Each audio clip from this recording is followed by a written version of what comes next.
You're listening to the sexiest podcast on the internet. Two strangers, one podcast. Subscribe to us on iTunes. Just search for Two Strangers, One Podcast. For Android users, we are also available on the Stitcher app in the Play Store for Google.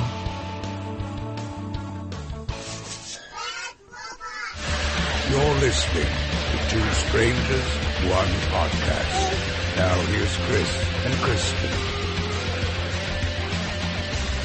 Hello, and welcome to Two Strangers, One Podcast. I'm Chris. And I'm Kristyn.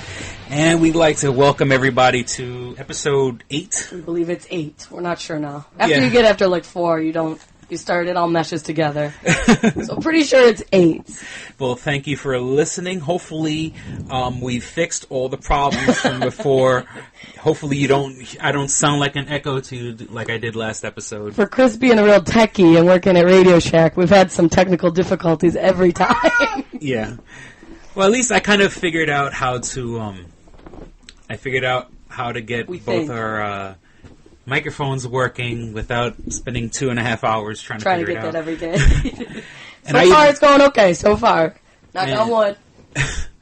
And I even, because like I said, I have like a $100 microphone. I gave Kristyn my Rock Band microphone. We know. Then I went to GameStop and got another $9 microphone. But the good thing again, Chris always has the best.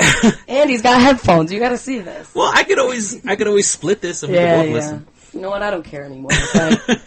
Leave me alone with my little mic. Well, the good thing is we now have a third microphone, so if anybody else, if we ever want to interview somebody, we'll find someone. If we want to take the show on the road and go to somebody's house and talk to them there, or whatever the case may be, we got it covered. A local Rochester celeb. Yeah. We'll find one. Well, I know one person I definitely would like to talk, or people that I would like to talk to, is anybody from the Village Idiots improv group. Oh, yeah. Like I said, that's how me and Kristyn met. She was looking to join an improv group. I was actually a member of the Village Idiots for just the summer. And do you still have connections there? Well, I'm still friends with a whole bunch of them on Facebook. And, and everyone's some people have gone off and done their own thing. Yeah. But I'll throw them a plug anyway. If you're in the Rochester area, the Village Idiots, they usually have shows Fridays and Saturdays, usually around 7 or 8. The website is www.improvvip.com, IMPROVVIP.com. So there's 2 V's in the middle. And it's cheaper than any movie. You're going to have just as much fun.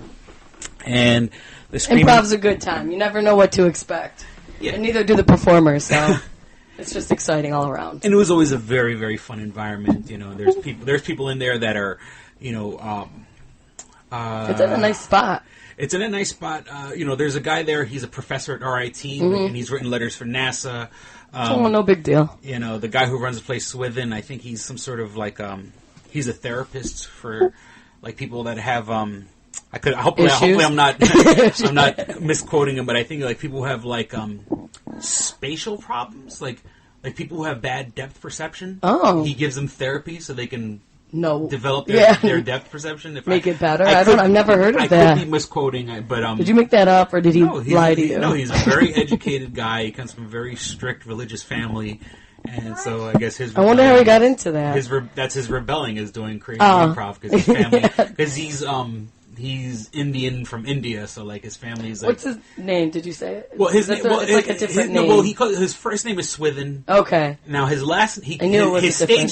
stage last name is N-O. I have no idea what his real last name is. I'm pretty sure it's very Indian. I'm going to be Kristyn Yes. Yeah. I'm pretty sure it's really Sri Kumar or something. Yeah, something real, well, his first Indian. name's Swithin, so yeah. You never know. So I like to give a shout out to. So if you're in the Rochester area, definitely check them out. Like I said, the last time I went there was $8 for the show, so it's cheaper than a movie, 10 times as more fun, and it's a different experience every night. And there's great restaurants around there, so afterwards you can go get something to eat, something to drink. It's just in a good spot, I think. Yeah, and if you're lucky, maybe you could even hang out with the people from the show at one of the places at the Village Gate Square Mall. Local celebrities. Right off of North Goodman. It's the same place that Comics, Etc. is from 2 episodes ago. We're not happy with them. All right. I I guess we'll jump right into it. Of all the hot topics right now, the big one is the gay marriage. Yes, Obama. I think it all happened because Biden was in an interview with, I cannot remember, and he said he supported it. So then, like 2 days later, Obama said it. So I think Biden set him up there. Yeah, and, because, North Carolina just banned gay marriage. And, it's so crazy to think that in this day and age that, something like that would happen. Right, and it just sounds awful just to say banned. Yeah, like it's banned. We're not allowed to talk about it. You're not allowed to do it, and that's that. Yeah, like, it's one thing to be closed-minded and kind of, like, gum up the works to let it... It's one thing to gum up the works and say, look, yeah, sure, we'll get around to it. Right. We'll get around to it. But no, you but just now it's just banned. Like, Like we're banning cigarette, like that big red circle with the line through it. That's what they're going to have next.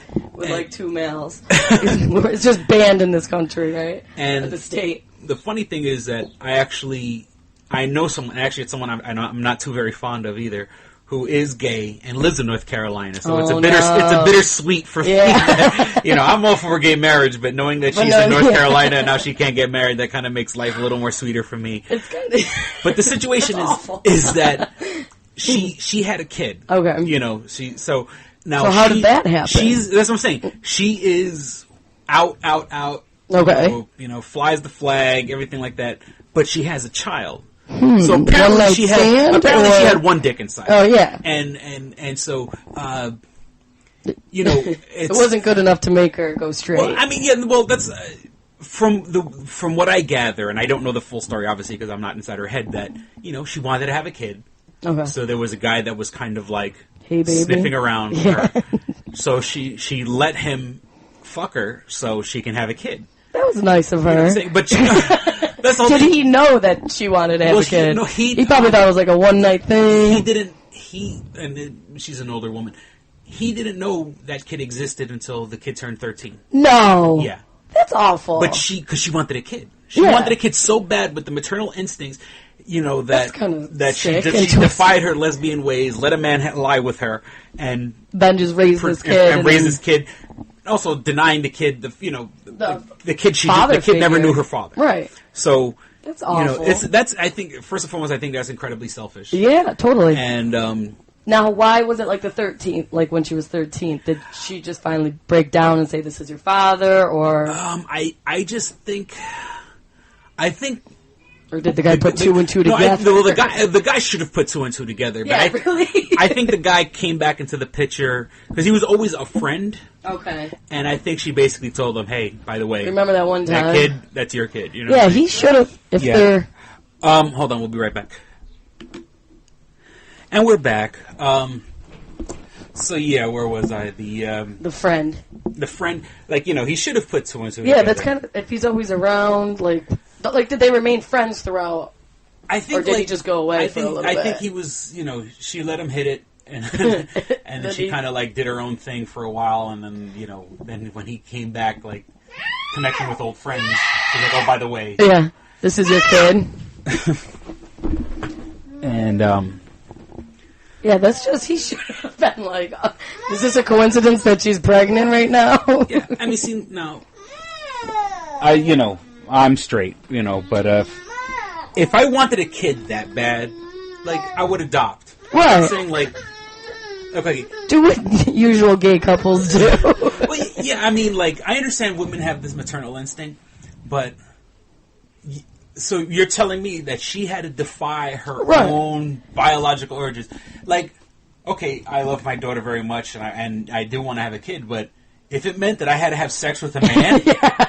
I don't know if I'm down for that, right? There'd be a problem. I'd just adopt. I'd rather, Or get a surrogate or something. I don't know. Yeah, but then again, you still need a man for that. Yeah, you still... Get a surrogate father. I mean, I guess it's the cheapest way. Go to the sperm bank. Yeah, it is the cheapest way. Just let him hit it. She had to save some money. But 13 years, and then suddenly you're like, this is... By the way, this is your daughter? And trust me, That is sick. I kind of keep track of my exes. If I see any chubby kids with hazel eyes, I'm going to be very fucking worried. And did he give her, like, a baby shower gift? Was he there for, like, all that? I don't know. And he didn't put any of that together?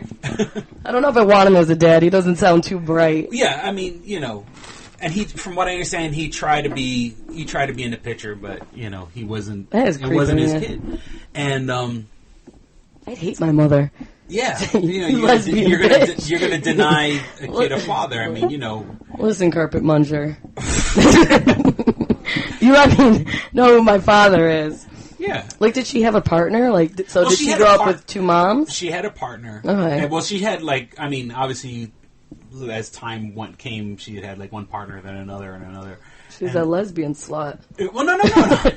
She was in, I guess, long-term monogamous relationships, okay. But then, one... They realized she's crazy, and... One died of causes that I'd rather not get into. One, I think, committed suicide. It's for real? Yeah, for real. And that woman's got... issues, yeah. Well, the funny thing was... She's got a bad omen on her or something. Her last girlfriend, the girlfriend was the guy in the relationship. Okay. And so, first and foremost, if you like women... Why are you attracted to another woman that looks like a guy? Yeah, I never got that either. Walks like a guy, talks like a guy, acts like a guy. There's a guy with a vagina. It's a guy, yeah. You know what I'm saying? I never... So you're so attracted, yeah. You're attracted to men. Mm-hmm. You know what I'm saying? I can understand, I don't know. It just... I don't get that either. I'm with you on that. Because it doesn't make sense. If you're attracted to that type of person, that's a man. I don't want to sound closed-minded. I'm not trying to sound like... an ignorant douche, homophobic, but I just don't understand. I admire the woman's body. You know what I'm saying? I don't. Hypothetically, a lesbian would find the same things I find attractive. Right. I don't find a woman who acts like a dude, talks like a dude, and I mean full on, walking with a swagger and buzz cut. So the funny thing was, her most current girlfriend, when I used to meet the girlfriend, I give her a hug, I give her a kiss on the cheek, and stuff like that. So here's the quote-unquote man of the relationship, but I would, I'm treating you like a woman. Like a woman, right. And so it was just so funny to see how, uncomfortable the quote-unquote girlfriend would get because you kissed her on the cheek? Because I kissed her on the cheek, you know what I'm saying? And so she want a high you're five? a woman, I'm sorry, I mean, I hate, You're just saying hello. Yeah. And, I have a lot of friends that are gay or bisexual. I grew up, I hung out in the East Village. Yeah. You know what I'm saying? You're going to find a few there. I grew up, at a time where it was okay for people to, be out of the closet and stuff like that. So it's coming out more and more, and I applaud you, because that is a huge deal for them, because it is so, unfortunately, looked down upon. Mm-hmm. And if you want to come out and live your life, go for it. I'm all for it. And in this day and age, I don't get why it's such a big deal for this whole marriage thing. Yeah, it shouldn't be. It really shouldn't. You want to get married, go ahead. But I don't get why it's so... And I'm pretty sure people have heard this stuff before. Yeah. But, when Britney Spears gets married for 72 hours, or Kim Kardashian gets married and it's $17 million and it's 72 days long, and I mean, it's a joke. That's stuff that I'm quoting off the internet, but it's true. There is no sanctity of marriage. Exactly, it goes both ways. You know what I'm saying? Yeah, that sounds awful. It goes both ways. I'm just saying that people are it violates the sanctity of marriage. Right. Well, if you're going to be against gay marriage, then be against Britney Spears. Right. Be against Kim Kardashian. Because they're clearly a joke to it. I mean, it's sad to say, but 72 days and this huge, lavish wedding, you're a joke. Why aren't people going after her? Why they should ban celebrity marriages? Right. We're allowed to start marriages. It's, I'm just saying is, they do that whole fight for... what is it? It's so great to be heterosexual and it's so positive. That's what it says in the Bible. But they make a fool out of themselves. And it's if they want to go get married, go ahead. I applaud you. Live your life. You're not doing anything wrong. Stick it to the man. And, the funny thing is that, I always thought, way before the movie came out, that I pronounced Chuck and Larry. Oh, yeah. I always said, if they... Because... I used to work a state job, and we had unions, and with us, our union recognized civil, it recognized civil unions, and I was like, if you were a guy that had a roommate, and you were both just two guys laying around, you might as well, I mean, if that was your friend, get married, so at least he has benefits too. Right, you're always looking out for everyone. There was this one sign I saw, it must have been at one of the protests somewhere, who knows, and it was actually funny, because it was how they always say, the Bible humpers, they're it's not right. That's not how it's supposed to be. It says it in the Bible. It's between man and woman. Mm-hmm. So and they had a sign, for them that was like, it also says in the Bible that you're not supposed to have sex before marriage. Oh, yeah. And there's a bunch of stuff. They did have, like, a good comeback for it. Yeah, there's a bunch of stuff in the Bible that they say you're not... together, you can't, but I mean, like, seriously, like, you can't have shellfish. Yeah. You're not supposed to get a tattoo. You're not supposed to... There's a bunch of shit the Bible says. You're not supposed to do a lot, and that's what they're going to point out, is that... Yeah. And, they're not harming anyone. That's what I don't get. Just, they're living together as it is. They might as well be married. Yeah, for the people that are that religious, relax. That's all I want to say. Relax. Doesn't God supposed to love everybody? Exactly. You know what I'm saying? So, relax. God... Give him a Xanax. If God loves you, He loves gay people. He created them... or at least like And gay guys know how to dance. I mean, come on, let them have fun. And the parades I hear are awesome in New York City. Gay Pride. The gay Pride parades are off the chain. Exactly. Well, no, I mean I've never been to the gay Pride parade, but I have gone to the Halloween parade. Oh, okay. Which you might as well say it's the same thing exactly. in New York City because everybody's dressed as Lady Gaga. Well, that's Britney Spears. In New York City, the Halloween parade goes up 6th Avenue. Right. And 6th Avenue is the West Village. Mm-hmm. And the West Village is... Hello! Yeah. So you see these costumes. And they're so extravagant. It is crazy. People on stilts with freaking flamingo feathers. They took time for this. Like, it probably took a whole year. Yeah. They get started November 1st. and what happens is in the parade itself... There's floats, and right. Floats are usually promoting something, and for whatever reason, there's always a large amount of floats that are promoting clubs. Oh, okay. So there's like deep dance music playing with the most flaming guys on the dancing on it. You know what I'm saying? Amazing, yeah. And it's fun. You know what I'm saying? Like those guys know how to have fun. They do. And like I said, they know how to dance too. And once again, I'm totally straight, but I've been to gay bars. I mean, first and foremost, I've been to lesbian bars. Yeah. I've been to Meow Mix. This is all the stuff in New York City. Meow Mix. Meow Mix. Which the funny thing is, well, now it's something else. But Meow Mix before it was the Meow Mix, it was called the Americana Cafe, and my friend's mother owned it. So, and I used to go to day camp. Daycare there. I used to go to day camp. And me and my friend after camp used to hang out back when it was just a regular bar and play pool. Cool. We would go. The bartender would give us quarters, and we would play pool. And so I was 12 years old, hanging out in the bar playing pool. The place that eventually became a lesbian bar. Yeah. The best is it's a straight club. I wonder if it's still there. It was called the Big Fat Black Pussycat. I thought it was a lesbian bar just because of the name, but turned out it wasn't. It was just a club. But. Yeah, there was Henrietta Hudson's, like Henry Hudson. Yeah. Sorry, my daughter's screaming into the microphone. There was the Hershey Bar. They got amazing names. Hershey Bar. Hershey. Meow Mix. All right, we'll be right back.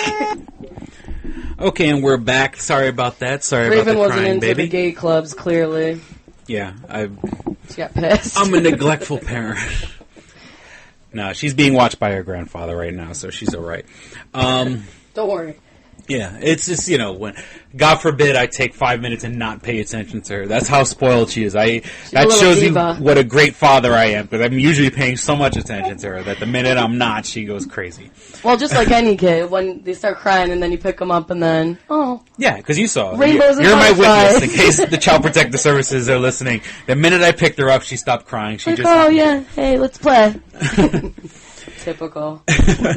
Never have kids. No, just kidding. Just kidding. She's adorable. So back to my gay bar experiences. At age 12. Well, no, it wasn't gay it was yet. before there was a gay bar. But I mean, I've been to gay bars. I've been to male gay and bars. And a lot of straight people have. Yeah. Absolutely. And, like, once again, in New York, there's a place called Temple. Now, Temple's like only gay, like, on Sundays or something like that, and I was brought there. I think I've been there, but not when it was gay. Yeah. Not gay day. I didn't know it was gay. Yeah, that's what I'm saying. Like Temple has like gay nights. I think it's like on Sundays. It's a random day. I've been to a place called, of all places, called The Monster. There you go. That's also on 6th Avenue. Now, the funny thing I have to say about The Monster was that I actually had a guy. There was a guy that actually hit on me. Nice. Yeah. And Get in there, Chris. I have to say, I mean, you know, you were flattered. I was flattered. I was really flattered because I went to the bar because I went. It was me, my ex-wife, and my ex-wife's good friend who was a gay guy. Now the funny thing is, this guy, white guy, really really thin. You look cute. Tattooed. You like him? No, but he walked, talked, acted like a thug. Well, actually, excuse me, let me strike that. Okay, he had tattoos all the way up his neck, all the way down on his hands. Thin white guy, but always wore big, baggy, hip-hop style clothes. Okay. But the minute he opened his mouth, hey, he was... That's too funny. But, the funny thing is that hey. If you saw this guy in the subway, like, not that I was never a robber, generally guys wouldn't fuck with him. You know what I'm saying? But the minute he opened his mouth, like, now you're kind of like... you're going to invite the gay bashers the minute you open your mouth. Well, some people, it's like they don't start talking like that until they're around other gay people. But like that when they're like out in the world, they're like, "Yo, what's up?" Like they're so. Society, Well, you know what I'm saying? Like they change it when they're around. That's some people. I mean, there's some that are just 24/7. They're going to talk like that. But some change. They are the down lows. And that's damn. Jesus, I have so much experience with gay people. Chris, you want to tell me something? No, it's okay. I love the pussy. Well, no, it was funny. I love Meow Mix. I used to hang out. I used to hang out with friends, and we would go to all the way on the west side of Manhattan. Where the Hudson River is. Yeah. And that's a big place for like the down lows, where you would see the guys full hip hop clothing, full, thugged out, whatever. But then you see him holding hands with another guy. You know what I'm saying?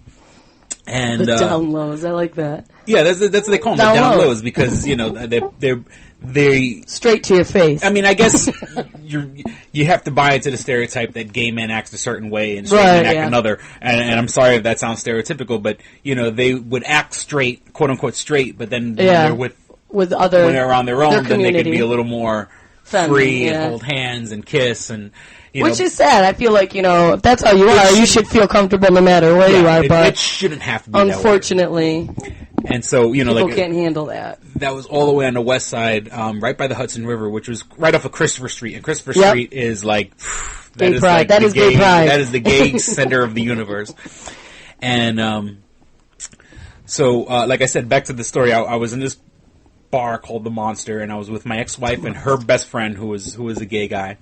And so at that time, my drink of choice was Red Bull and vodka. That was like, and but I don't really like the taste of Red Bull. I don't know why people love it. Ugh. It's a medicine-y taste, but I don't know, for some reason, I was so, even though it's not the most pleasant taste in the world, I like Red Bull, so I kind of, I just like being hyped up on caffeine. So, I actually liked Red Bull and vodka. That was back when I still drank.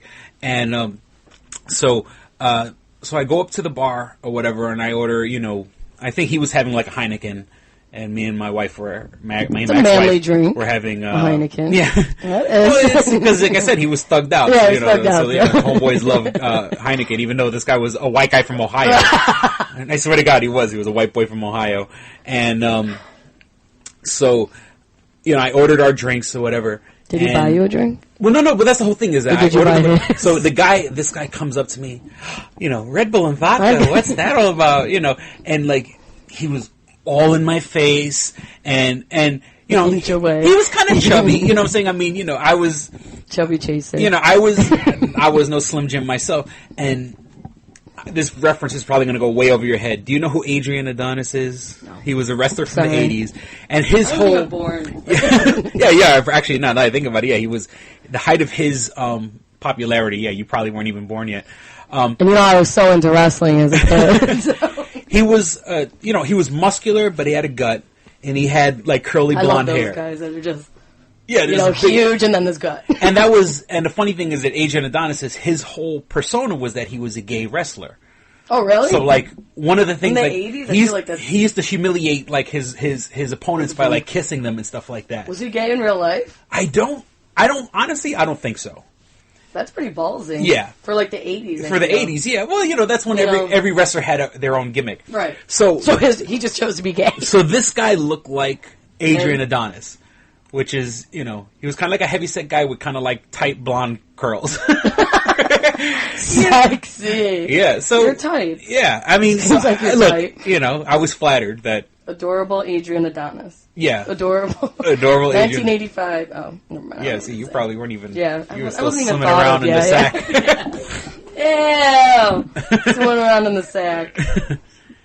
And whatever. So, and then I remember like I said, the other time we went to Temple, it was pitch fucking black. Why? I guess that's how they do it? It was pitch black in that particular club, and I just sat my ass in the corner, and I did not move. Why is it so dark? That's how they wanted it. You gotta, like, feel... For the gay night, yeah. Feel around and the music was, like, pumping, like...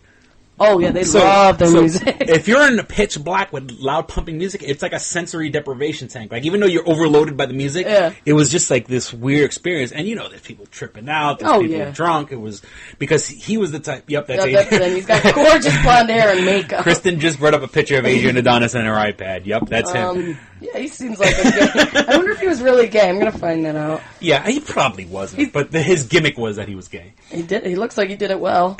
He used to come out he used to put on makeup and stuff. I mean, kiss the opponent. and that's that's like that stereotype. And see, like the first time I ever was introduced to the concept of gay, my mom was introducing me to her cousin, and I was probably and he was gay? 5 or 6 years old, and so. I feel like you wouldn't really understand it. Well, that's the whole thing is that, my mom goes... You might kind of get like, oh, that's the boyfriend. Yeah, she goes, this is my cousin, and of course he was a little more flamboyant. Hi, Chris, how you doing? So, we met him, and then, because my mom's uncle lived on the same block as the church that we used to go to, long story. And so, it was my mom's cousin, so now we're going home.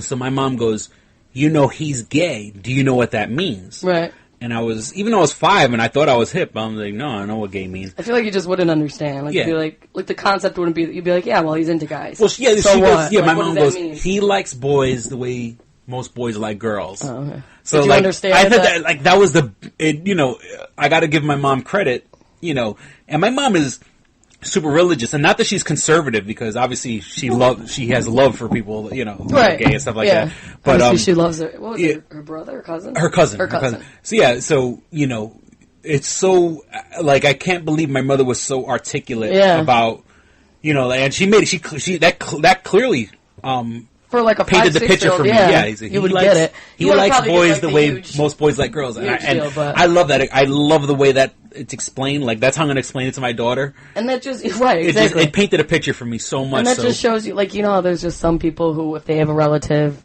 that's gay, they totally X them out of their life. Yeah, that's awful. And I mean, for your mom to be really super religious and then to actually embrace that, because it is her relative. And here's, and I definitely don't want to trivialize it, but it's a sexual preference. And I say quote unquote preference. Some guys like Asian chicks. Right. Some that's guys... Their preference. Yeah, that's their preference. Some guys like... That gets them off. Yeah, some guys like... some women like black men. Yeah, some women like black guys. Some guys like big girls. Everybody... It's a preference. So what's the big deal? Like, would you really hate your friend if you found out... Like, I mean, you have you have your homegirls. Yeah. Would you be upset if your homegirl, she only dated Asian guys? Right, exactly. No. It's a preference. And it's not like I have to watch them have sex. Yeah, it has nothing. Their preference has nothing to do with how you live your life. Right. And that's why it's such a ridiculous, and at this time it should not be as big of a deal as what they're making it. Yeah. They want to have rights. They want to have a ceremony. Who the hell? Just let them do it. I mean, again, they're already living together. They're already together. Yeah. You're not stopping that from happening. Yeah, it's a preference. That's all it is a preference. And if you're going to have that much hate in your heart, like I said, because your friend, you have a friend that only dates black guys. Yeah, you know what I'm saying? You need a hobby then. You have too much time. You're way into what other fucking people are doing. Right, yeah, you need to worry about yourself. Yeah, worry about your own... your own marriage is your own falling apart. Right? Yeah. Your marriage is falling apart because you're too worried about other people. And I promise that if Whoopee, that person probably was getting laid, they probably wouldn't be all upset about. They'd be busy having sex. Right. They'd be, happy and relaxed and loving life, not out like charging the White House with their little picket fence or picket sign and. Relax, everyone. Who gives a fuck? Have sex and relax. That's what it is. Get your nut off. Go out and have sex. We got to get them all together, these haters. Pimp them out for a little bit. Then, they'll take it back a notch. We just solved a big problem in America. Live and let live. Yeah, I really don't. So you're welcome, America. We're one step towards world peace. You heard it here first. Yes. You need to get laid.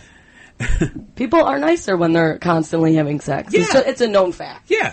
Nobody is upset. Like I used to, I hate going to work, you know what I'm saying? Right. But, like if I had, because I always tend to work afternoon shifts. That's always been like my life ever since I was a kid. I always tend to work 3 to 11, 4 to 12, and so you were into morning sex then? Oh yeah, guys, yeah, guys wake up erect. You know what I'm saying? Guys are looking to fool around. You got to do something with it. You can't just leave it there. Yeah, right? you can't. What are we gonna do about this? Got your breakfast sausage right here, honey. So like on the days where like I fooled around before I went to work, I wanted to work happy and smiling and high-fiving people. You can't be mad. It's just like impossible. There's cartoon robins flying around me. You just can't. So after like weeks and weeks of not getting it, you're going to be pissed, and you're going to be pissed at the gays who are having sex, and then you're going to go out and protest, all because your home life sucks. So that's all we need to do is just get them laid. Yeah, get your nut off. And Speaking of which, John Travolta is apparently gay. Allegedly. Let's preface that by saying allegedly. He's getting these massages.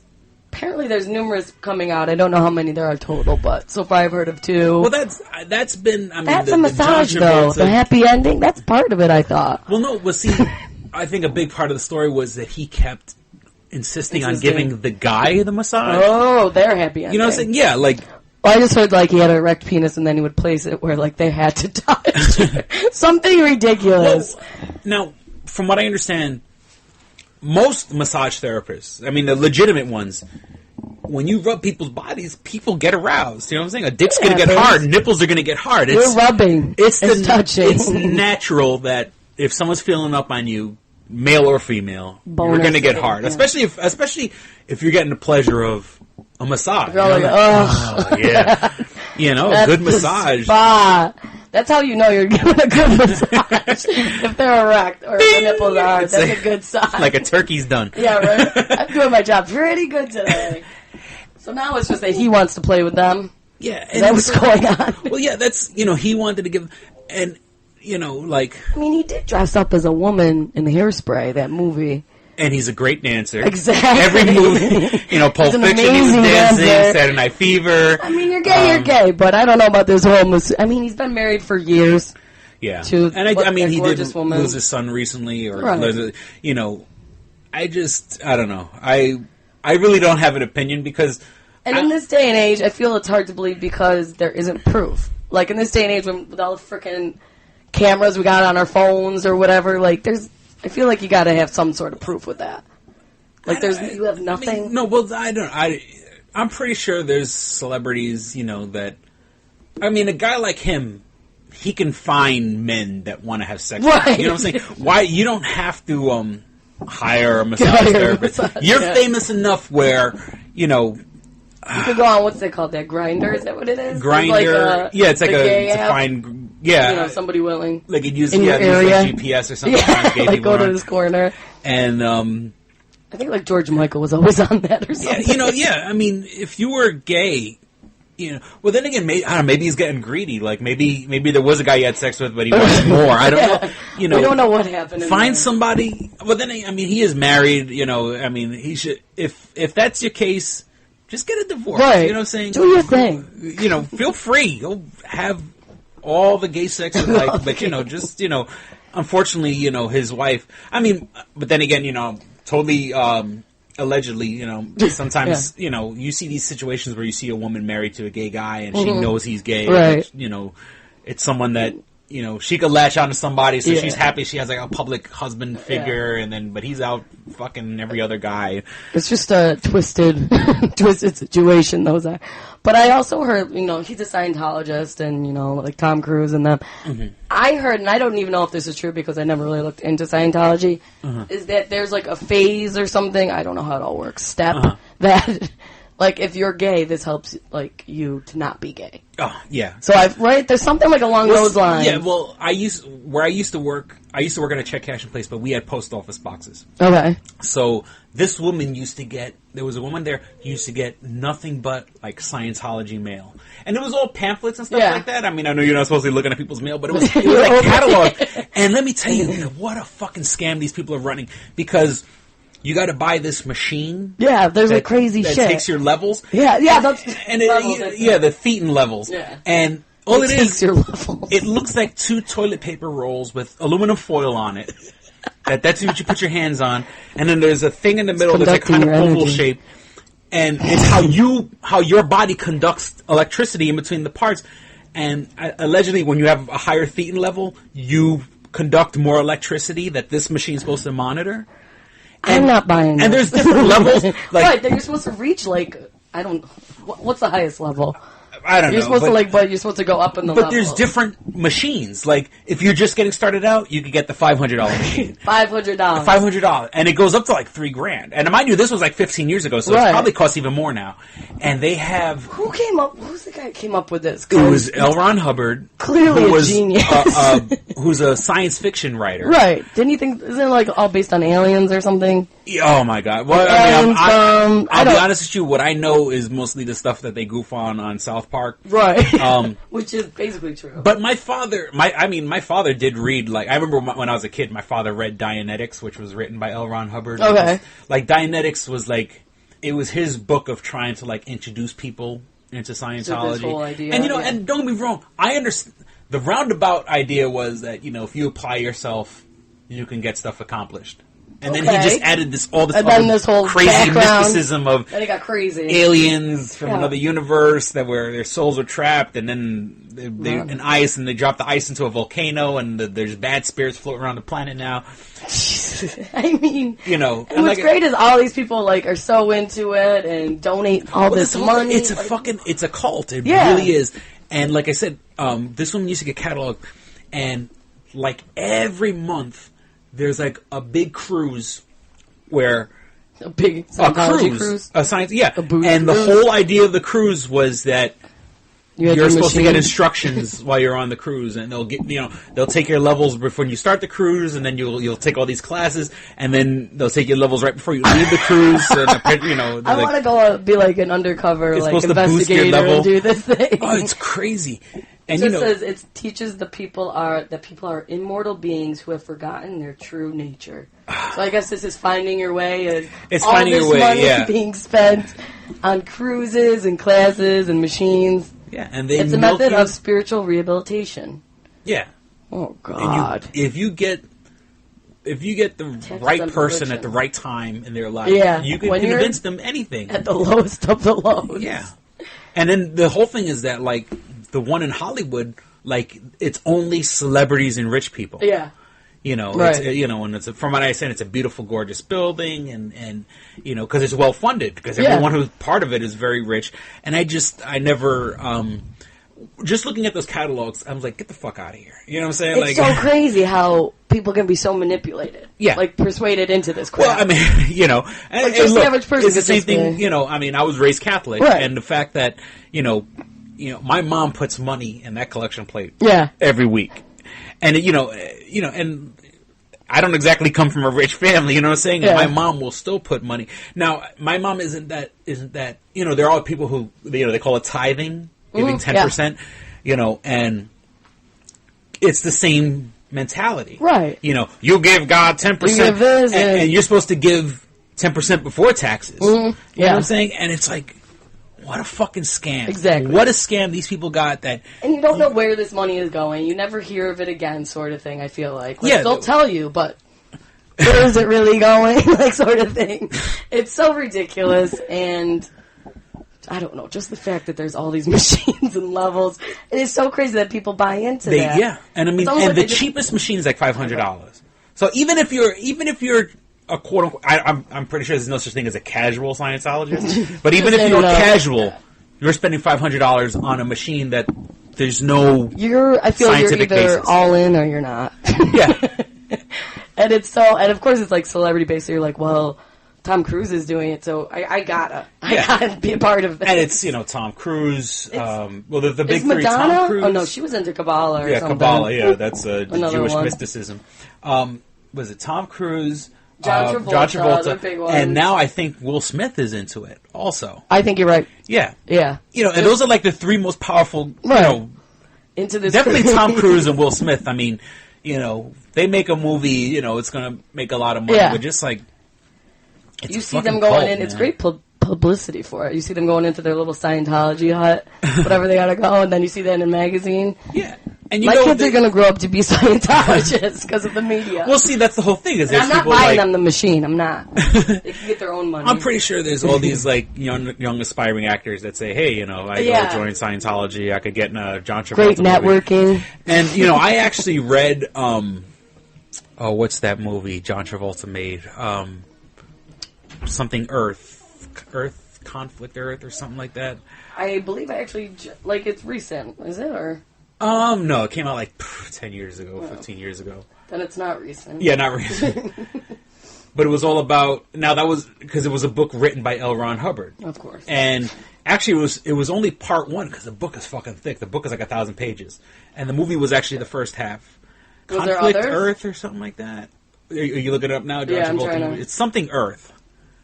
This Planet Earth, or This Prison Earth, or just Earth. Earth Final Conflict. Earth Final Conflict was written by Gene Roddenberry, excuse me. So you're saying it came out... I want to say 95, 96. John Joseph Travolta, just in case you guys want to know his name. Hey, Mr. Carter. Mr. Carter. He was born in Jersey. I'm practicing Scientology over here. And that guy's been dead for a while, hasn't he? The guy who created it. L. Ron Hubbard, yeah, he died about 20 years ago. Yeah. But like I said, I think he was still alive because I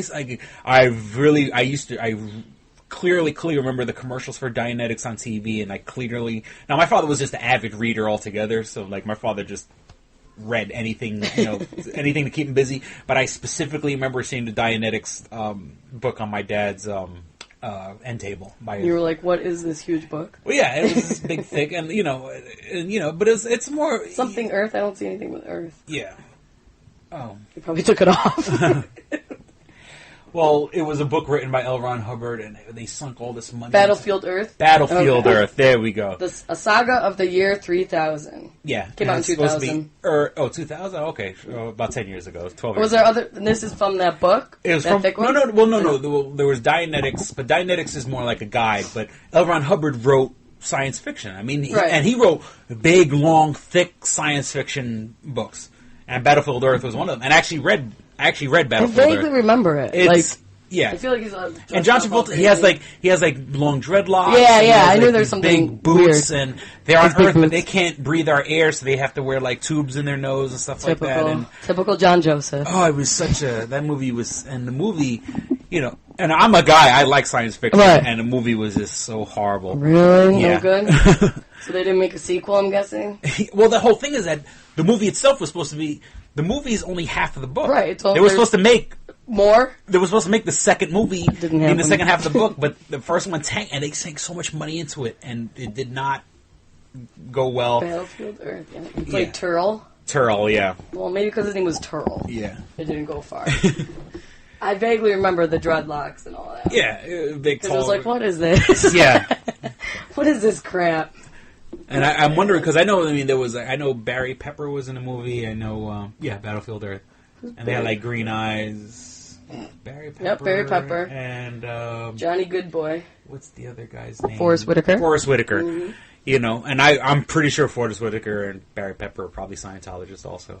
Forrest Whitaker, poor guy. He was probably like, just tanked. Pissed. And it was so ridiculous, and and it's got 2.4. And and also not to mention that the main character in the movie, which is this Turl, his He's an administrator. Okay. He's the guy in charge of the aliens controlling Earth and like. Oh, Charles. He's a businessman. He's not even like he's not even like a badass. Not even a guy with a gun. You know, he's like in a suit. Yeah, yeah. He's the boss. Here comes he's Charles, carrying a clipboard. Yeah. I'll be fired. Right? Like that's the worst you can do is just fire you. Thanks, Charles. What a horrible movie that was. Poor guy. What about Swordfish? Did you see that? Was that another bad one? Swordfish was kind of cheesy, but the big thing about that movie was it was the movie that Halle Berry showed her tits. Right. And oddly enough, I'm pretty sure that came out in 2001. Good call, it did. And the reason I remember is because at the end, at the end there was an explosion, and they gave a fake name of a terrorist, but like it sounded really, really close to Bin Laden. Oh, because and then that's that same year. Because that's the whole thing is, even though Bin Laden was around and people knew about him, he wasn't like headlining at that time.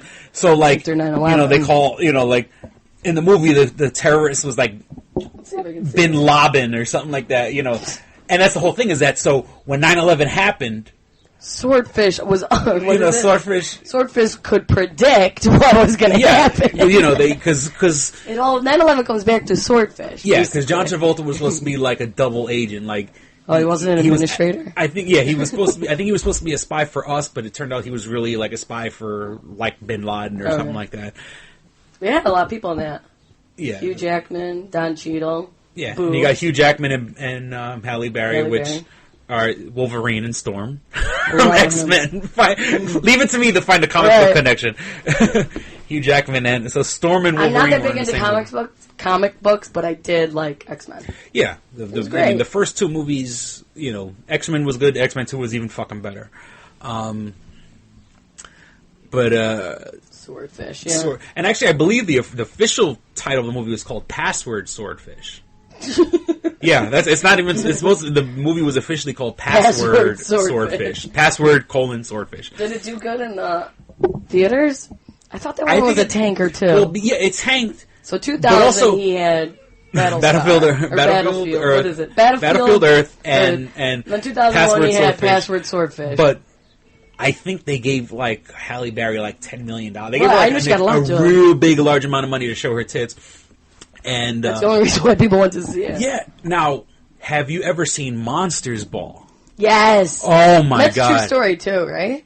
I think it's loosely based. Yeah. Now, I have to say, the scene with Billy Bob Thornton and Charlize or no, not Charlize. Halle Berry. Halle Berry. Yeah. Like that sex scene is the most intense.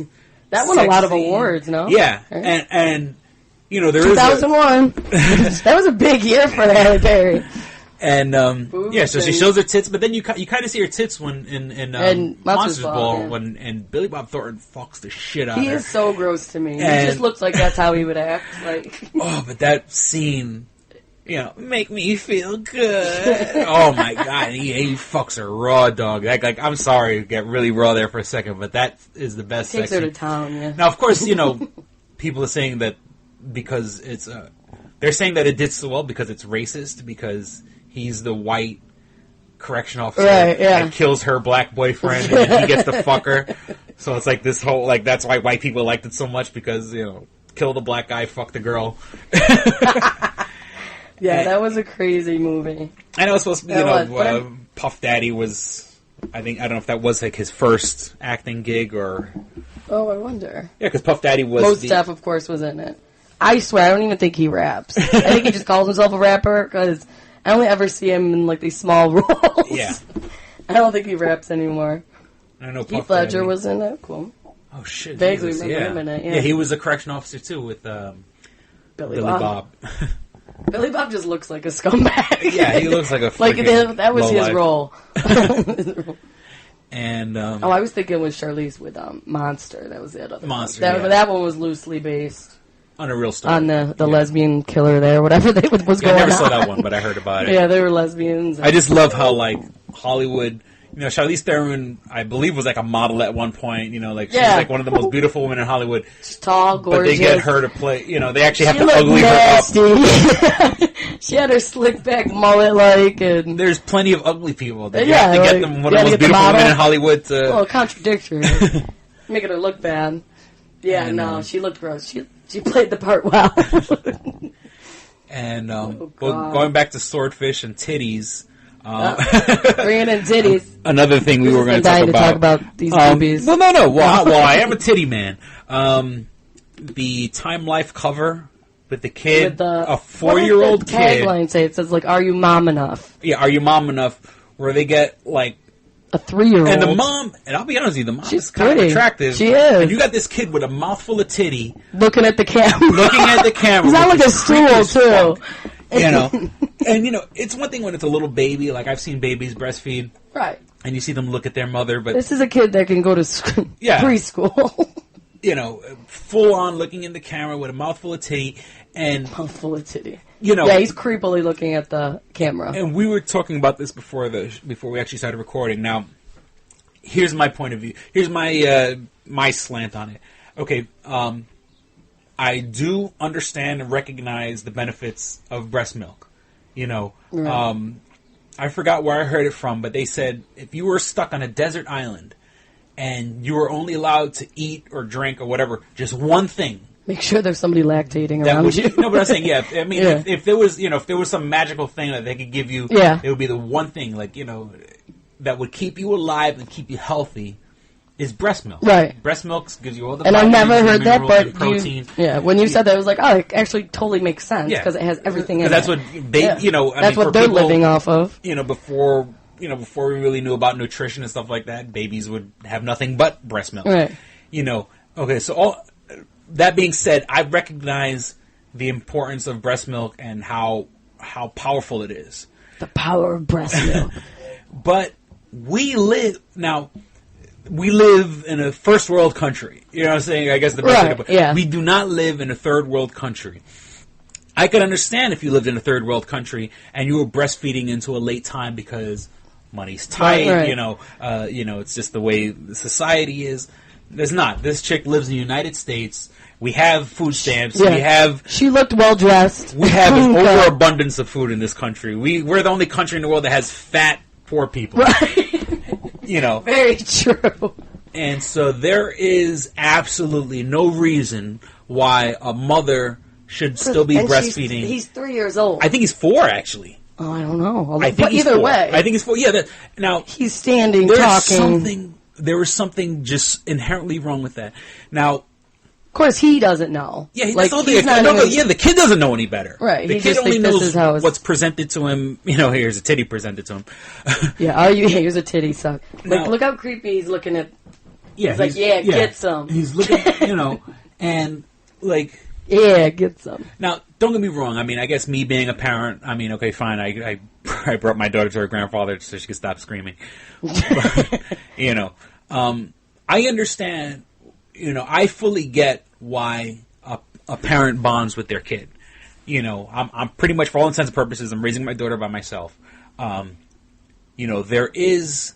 Are you trying to tell me you're not breastfeeding her anymore? Is that what it is? No, but there's a bond. Before I had a kid, I'm a guy's guy. I'm a bachelor. Yeah. I could sleep on the floor and eat Cheetos as long as I have TV and a computer. I could toilet. Live. Yeah. You even need a toilet. I don't even need a toilet. I can go outside. Goddamn animals. But yeah, basic. I'm a total bachelor, as in, I could understand not having, I don't need much to live. But when you have a kid, these instincts kick in that kind of make you want to take care of your, because all my friends that still don't have kids, they're like, oh, how could you change a dirty diaper? When it's your kid, you don't get. I could be elbow deep in shit. I don't care. Right. It's my daughter. I love her, and the shit doesn't bother me. Piss doesn't bother me. Right. But you don't realize it until the kid's around. Suddenly, the instincts aren't there, and then those suddenly instincts, it kicks in, and it blows my mind because I've never loved another human being as much as I love my daughter. All the moms say, they're like, I never realized I could love somebody so much. Yeah, so it's an instinct, and also, watching your child eat or feeding your child. Like, you know, when I put a bowl in front of her and I watch her eat, I get this like instinctual, like I get a pleasure watching her eat. And I'm pretty sure that's what this woman gets. I'm pretty sure she has this instinct in her that makes her feel good for providing for her kid, especially that it's coming from inside her. Yeah, but he's not getting it anywhere else. He's got to get it from her. But it's not necessary, you know what I'm saying? At this age, it isn't necessary. You know, if money was tight, we got food stamps. She's a pretty girl. I'm pretty sure she can get a sugar daddy. You know, right? Yeah. Like, you know, I mean, let's just say hypothetically, a kid's father's not in the picture. Yeah. You know, and I don't know their situation, but I know there isn't much info on her. Yeah, you know, probably wants a low profile. It's not necessary, and especially in this society, you're going to scar that kid. That kid, he's forever going to be known as the titty kid. Yeah, you're the kid with the mom's titty. He's going to be a boob man. Well, it's like probably about a month ago. What's her name? Alicia Silverstone, clueless actress. I don't think she's ever done anything else after, but she has. I don't even probably around the same age kid, probably like 3. I know he can chewing walk. The kid. She's chewing the food. She chews it and like regurgitates it into his mouth. Yeah, and she had that video and post it like that. What is that even all about? Like, there's so much bacteria in your mouth. This isn't good. Yeah, and she's like, yeah, you know, he just comes to me now at this point. Like whenever I'm chewing, like, all right, you know, give him a bowl of cereal. We have Gerber. We have, you know, or at the very least, I feel like the kids around this age. Like 3. There's no. I mean. First of all, she has money. Yeah, and second of all, how did this come about? Like, where did you think of? Let me chew this food into my child's. Open your mouth quick. You know, like once again, if you were on a fucking desert island, yeah, exactly, and all you had was, you know, food that was for an adult, and your child had no teeth, right? Fine, I can understand you know. Get yourself a fucking blender. Get yourself a food processor. Puree that shit. You know, I can understand. You know, if you didn't. Okay, fine. You don't trust Gerber. I mean, look, Gerber had that. Was it Gerber that had like arsenic in their food like a couple months ago or something like that? There was a big controversy. Yeah. But you know what? Okay, you're rich. You got money. Go get all the organic food that you like. Throw it in a food processor. You know what I'm saying? And don't be wrong. I love smoothies. You know what I'm saying? I love throwing an apple, a banana, blueberries in a food processor with some ice and. Smoothies are the bomb. Delicious. You know what I'm saying? You know, can't go wrong. Get yourself, you know, shit. Even if you want to give your child protein, there's meat out there. You can throw a pork chop. You know, if you have a good enough food processor, you can throw a pork chop in there. She's rich. She can get her own very nice food processor. Get your hands on a food processor and feed your child if it's so necessary that it has to be pureed. My daughter is almost 2. She eats meat. Right. You know, I mean, I break in small pieces for her, but she eats pieces of chicken. She, you know. And that's fine if you want to do that. Not you, but her, you know, chewing, whatever. Why are you videotaping it and now putting it out there for the world? Because she wants to be, you know, she wants to show how quirky and different she is. How unique she can be. So you're not unique. And once again, I'm going to use something from the internet. You know, there's that picture.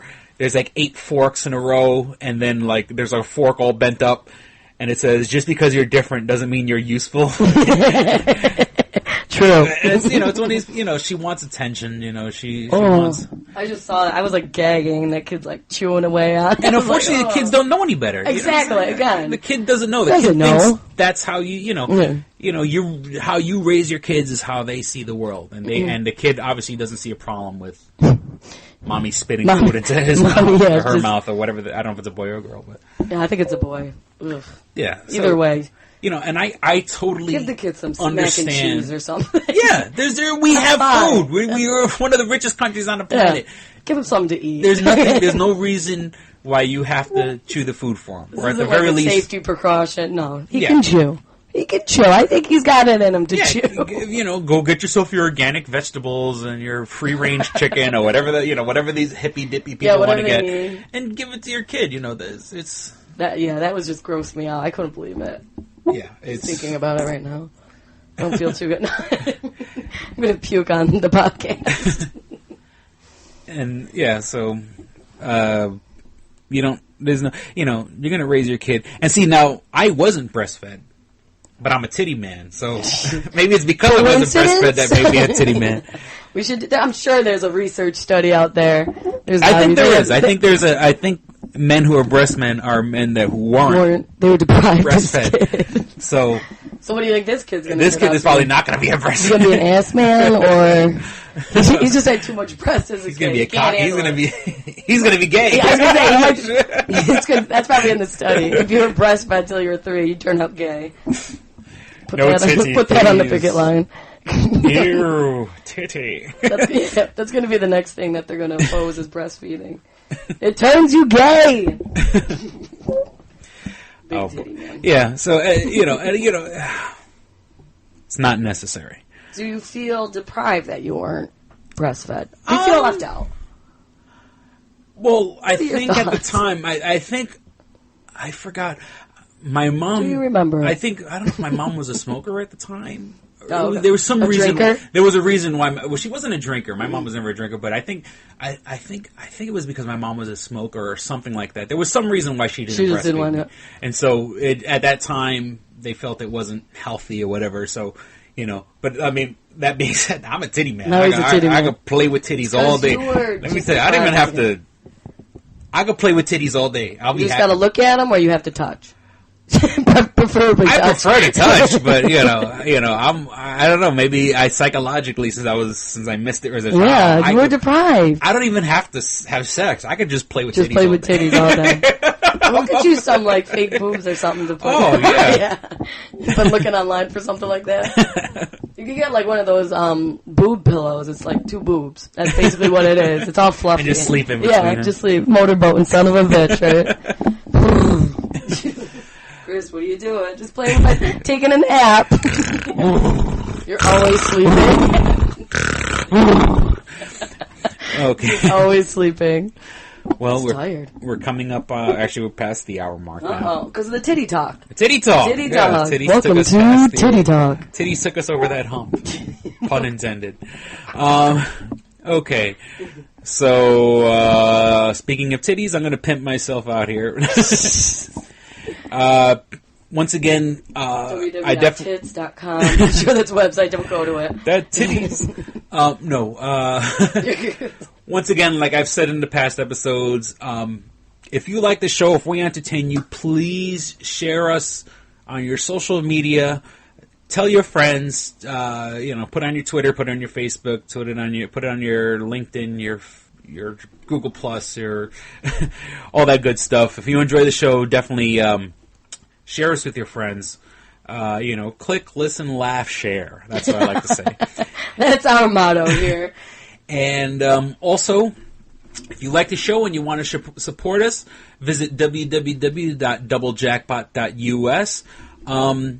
See, I'm not asking you for money. You get something in exchange. All my old video games, my old movies, this past week alone, I had to actually separate with my Incredible Hulk DVD, my Iron Man DVD. Okay. Being a comic book nerd, that meant a lot to me. But the money is going to the show, and so I'm not panhandling. I'm not saying please give us money to support the show. You get something in return. I got some video games right now just for $3. It goes towards the show, and you're getting something in exchange. Comic books, video games, heavy metal memorabilia. Check us out at www.doublejackpot.us. If somehow you got a hold of this podcast some other way, that's a link to the podcast, a link to the eBay page, a link to our Twitter account, links to everything. It's your link central. So please visit links. Go. www.doublejackpot.us. All right, so I think you're going to say something. Oh, no. Okay. So once again, thank you for listening to Two Strangers, One Podcast. I'm Chris. And I'm Kristyn. And until next time. See ya. Bye. All right, here we go, man. Go ahead. You want to read Double Jackpot. What is it? It is a self-published book by Christopher Cologne. Chris Cologne? Smells good to me. But look at her. That broke that fucking cold little exterior. He's like, hee. But it is spelled C-O-L-O-N. Him punny. But Double Jackpot is a book about a comic book artist, Eric, who is in a loveless relationship with a materialistic I feel you, Eric. Lynette. Oh, fucking. Are you sure I didn't write this? Sounds hauntingly familiar. He starts cheating on his girlfriend with a more creatively supportive woman, Nadia. Well, I got to meet her. Where's the Nadia? There's your summer girlfriend. Summer Nadia is Nadia. Nadia? Yeah, I think Nadia spelled with an A. All right. Both Lynette and Nadia play the double jackpot, the largest payout in lotto history, much like the recent Powerball. Both girls play his birth date as the winning numbers. Eric is now stuck between two of the country's richest women. Who will he choose? It's not that simple. This is a clever fucking idea, man. Is. Look at her, fucking. She's impressed. I am.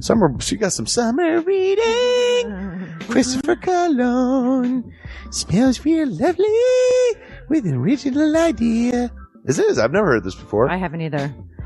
This is a self-published book, much in the indie spirit as Kev's Clerks. Oh, you don't even need to name check me. This is just a good idea. You could stand on your own, man. You don't even have to be like, hey, remember Clerks? This is nothing like that. This is way more original than Clerks. This is a good idea, man. Why didn't I think of this? I need something to read.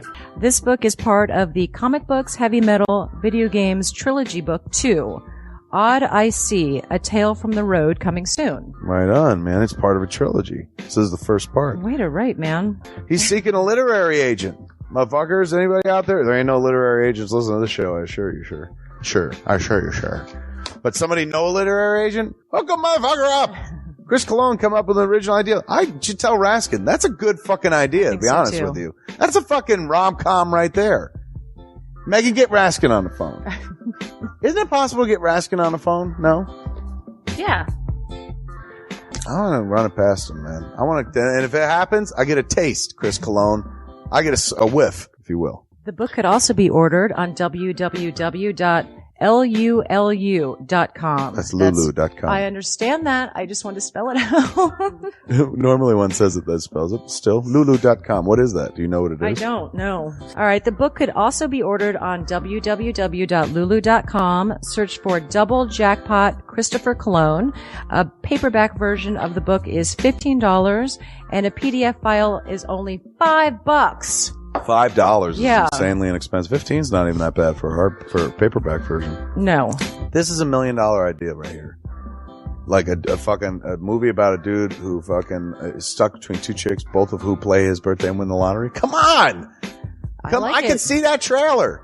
Chris Cologne is on to something. Nobody else can smell it but me. I'll read it. Thank you. I'm going to make that smelly joke. I know. You're trying to get me to laugh again. It worked once.